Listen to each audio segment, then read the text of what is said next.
The new head of HS2 has called for work on the high-speed rail project to be accelerated so that the line from London to the north of England can be completed 6 years ahead of the original schedule. Sir David Higgins believes plans for the £50 billion project should be more ambitious to ensure that the economic benefits are felt sooner. Andy Moore reports. Its supporters claim it will revolutionise rail travel in this country. Its critics say it will be a multi-billion-pound white elephant. Sir David Higgins, the former London Olympics boss, is used to completing big projects on time and on budget. He believes that accelerating the whole construction process for HS2 will bring economic benefits more quickly to the north of England and could actually save money. Phase 1 of the scheme from London to Birmingham is due to be completed by 2026. Sir David says Phase 2 should be speeded up, with the line to Crewe completed just a year later by 2027, 6 years earlier than planned. And both branches of the northern section to Manchester and Leeds will be finished by 2030, that's 3 years ahead of schedule. Sadly, I am not convinced by David Higgins. This is the umpteenth relaunch of HS2, a project which has gone through more spin and more relaunches than it actually has laid any miles of track. Sir David's new vision of HS2 also calls for a more ambitious redevelopment of the London terminus at Euston. Proposals there had been scaled back. But behind all these plans is a challenge to the politicians. Sir David says he can only deliver HS2 quickly if the parliamentary process is accelerated. Andy Moore, BBC News. Let's go to our chief political correspondent, Norman Smith, who's in Westminster. Cost and benefits, Norman. Simon, Sir David was meant to come up with some savings. He hasn't come up with any. Instead, he's pointed the finger of blame at politicians and said it's you guys with your constant bickering who are driving up the costs of HS2, because without any agreement, people aren't willing to invest, the project can't get the go-ahead, and that's what's forcing the bill up. In other words, today he's delivering a very fierce message to politicians saying, get the legislation through to give the line the go-ahead. That's the best way to reduce the risks and start to drive down the costs. The other clever thing Sir David has done today is by suggesting the line should go to Crewe, north to Crewe, by 2013. He's hoping, if you like, to buy in Labour councils and Labour MPs in the north, because part of the big political uncertainty around HS2 has revolved around Labour's attitude, with the Shadow Chancellor at last year's party conference raising a big fat question mark about the cost, saying a future Labour government would not give a blank cheque to HS2. However, today the Shadow Transport Secretary, Mary Creagh, was sounding much more enthusiastic about the line. This is what she said.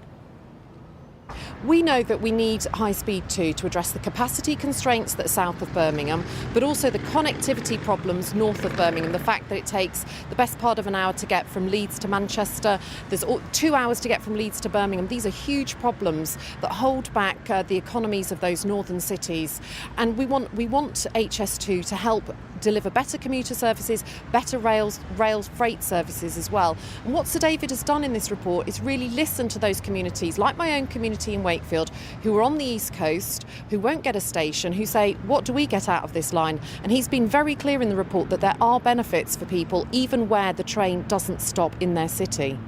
Now, listening to Mary Creagh there, it seems to me Labour are much more on board for the project, but there are still a number of Conservative MPs who are deeply unhappy because the line will hack through the countryside in their constituencies.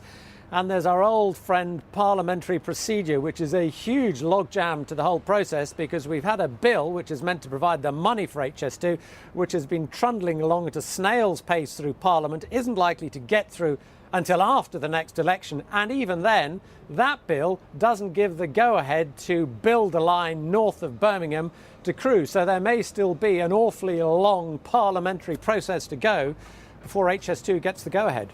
Norman, if I was an MP in the southwest and looking at the pictures of my line across Dawlish and the damage done to that, I might feel tempted to say, hang on a minute, that there are other priorities.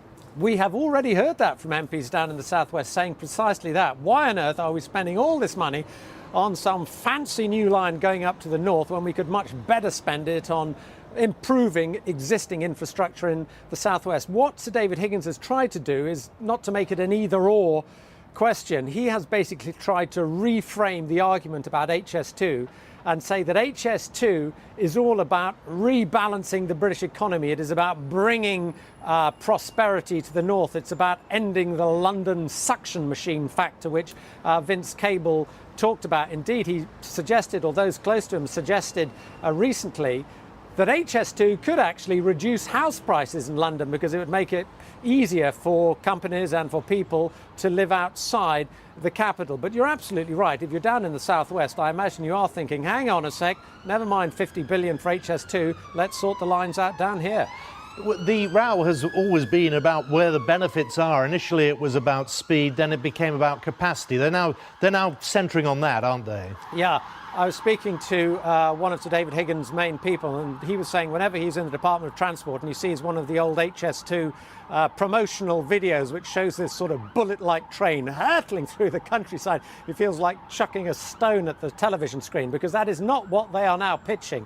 They are not saying this is some super-duper train that will cut 20 minutes off your time to Birmingham and an hour off your time to Manchester. What they're now saying is this train is all about the future of the British economy. It's about trying to re-gear the economy so that everything doesn't just come towards London. So they recognise, I think, that they made a bit of a hash of selling HS2 in the first place. In fact, I think they'd probably rather wish it wasn't called high-speed rail, because that's what sort of started them off on the wrong line about going on about how wonderful it would be if we could all get to Birmingham a bit quicker.